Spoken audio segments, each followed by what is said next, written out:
Inkuru yacu tuyitangirira mu mwaka w'2018 muri kaminuza ya Stanford mu Bwongereza, aho Nicholas Kokalis ndetse na Dr. Cheng Tiao Fan bicaye bakareba icyerekezo cy'isi maze bakabona ahazaza h'ubukungu bw'isi ari cryptocurrency zaba bifitemo uruhare. Ariko muri ico gihe hari ikibazo cya cryptocurrency imwe iri kudomina ariyo bita Bitcoin rero ikaba yari ihenze cyane muri ico gihe, dore ko igiciro cya Bitcoin imwe ico gihe cyabarirwaga ku bihumbi 3742 by'amadolari y'abanyamerika, dore ko yanatumbagiye uyu munsi kabigeze hafi ku bihumbi 100 ndetse yanabigezemo narengaho gatoya, ariko yongera igaruka inyuma gatoya. Kuyimayininga nabyo birahenze, dore ko imashini zimayininga zihenze cyane kandi zigakonsoma n'umuriro mwinshi cyane, aho nibura kugira ngo iyo mashini imayininge Bitcoin imwe biba bitwaye nibura kilowatt zingana na 6,400,000 mu isaha.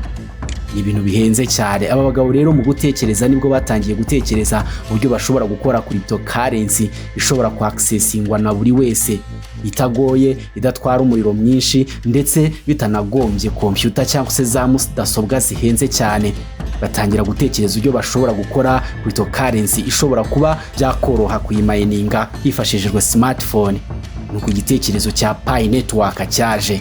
Pi Network ubungubu akaba ari hanzwe amaso mu cyerekezo cya cryptocurrency n'isi y'ahazaza. Kugira ngo Pi ibashe kumayiningwa kuri telefoni hifashishwa algorithm yitwa Stellar Consensus Protocol. Ibi nabyo byifashishwa na Bitcoin, ariko ikibazo cya Bitcoin nuko aya algorithm akenera imashini ziremereye cyane zifite ubushobozi buhambaye. Iki rero kikaba insinzi ya Pi kwerekana uburyo ibintu bishoboka kandi bitagoye cyane. Nta kindi ukora mu gufungura telefoni yawe, ugafungura application ya Pi maze ugatapinga ahanditse mine, then ukaburagiye ukaburi kumayininga Pi nyine. Pi burya ikindi kiyihishe inyuma ntago ari ukumayininga gusa, ahubwo n'ukubaka community yigenga kandi community ifite uburenganzira ku byayo 100%. Ahazaza ha Pi naho hari kwibazwaho na benshi. Pi Network rero iri kugenda igera ku musozo wayo, ibyitwa mainnet launch cyangwa se mainnet phase. Ibi bisobanuye ko transaction zizatangira gukorwa hifashishijwe iri faranga koranabuhanga Pi Network, ndetse kandi iri faranga rikazaba rikoresha ama ecosystem byubakanye nyine ku buryo umutekano wazo ugomba kuba wizewe. Itangazo riherutse kujya ahagaragara nuko mu ntangiriro Q1 ya 2025 Pi biteganyijwe ko aribwo bizajya ku isoko icyitwa Open Mainnet. Abantu benshi rero bategerezanyije amatsiko bibaza ngo Pi bizagenda gute. Biri gutangazwa ko Pi izashyirwa ku ma exchange akomeye cyane, ndetse kandi ibindi biri kuvugwa ko Pi izaba ifite ikintu gikomeye cyane kizatuma ikomeza kuzamuka agaciro, ndetse ngo bikaba bizanatuma mu myaka iri imbere izaca no kuri Bitcoin ikagira agaciro karenze cyane. Ikintu cya mbere bavuga ni demand, kubera ko abakoresha cyangwa se abatunze Pi ari benshi cyane. Aba expert mu bya cryptocurrency ndetse no gupredicta ibiciro by'ama cryptocurrency bagenda bavuga ko nibura Pi ishobora gutangirira ku giciro kiri hagati y'amadolari 10 n'amadolari 100, ariko ibi ngibi bikaba bishobora kuba byahinduka bitewe nuko biba bikiri muri speculation. Twese dushobora kwibaza, ese koko Pi Network na hazaza ha cryptocurrency igihe nicyo kizabigena. Ariko ikintu kimwe ugomba kumenya nuko cryptocurrency ya Pi Network iri kugenda yigarurira imitima y'abantu benshi, ndetse n'aba investors benshi bakomeye ku isi bakaba bari kugenda bayishoramo imari.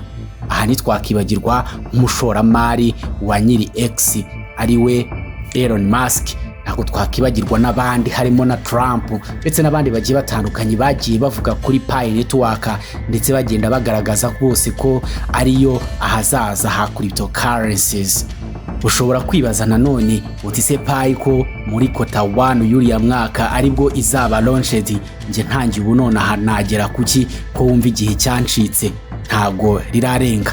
Icyo nakubwira cyo nta yindi cost bigusaba, ni telefoni yawe na internet nkeya cyane idashobora nibura gutwara megabyte 20 gukirika gusa mine.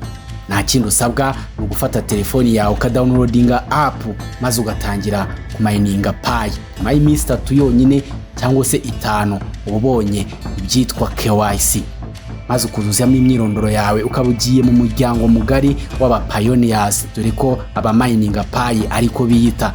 Watangira nonaha, icyo usabwa ni ukujya umayininga buri munsi ku munsi ukarushaho kubikora utibagirwa. Ibi bituma nyine Pi system yayo ibona ko ushishikajwe no gukora mining maze ikakongerera icyitwa mining rate. Ikindi kandi nanone ushobora gukora kugira ngo ugwize Pi nyinshi cyane kandi mu gihe gitoya gisigaye, nuko wa growing network yawe, ni ugutumira inshuti zawe ukoresheje referral link yawe, maze mining rate yawe ikiyongera ikagira umuvuduko uri hejuru cyane. Ikindi nanone ushobora gukora ni ukuguma uri active muri community.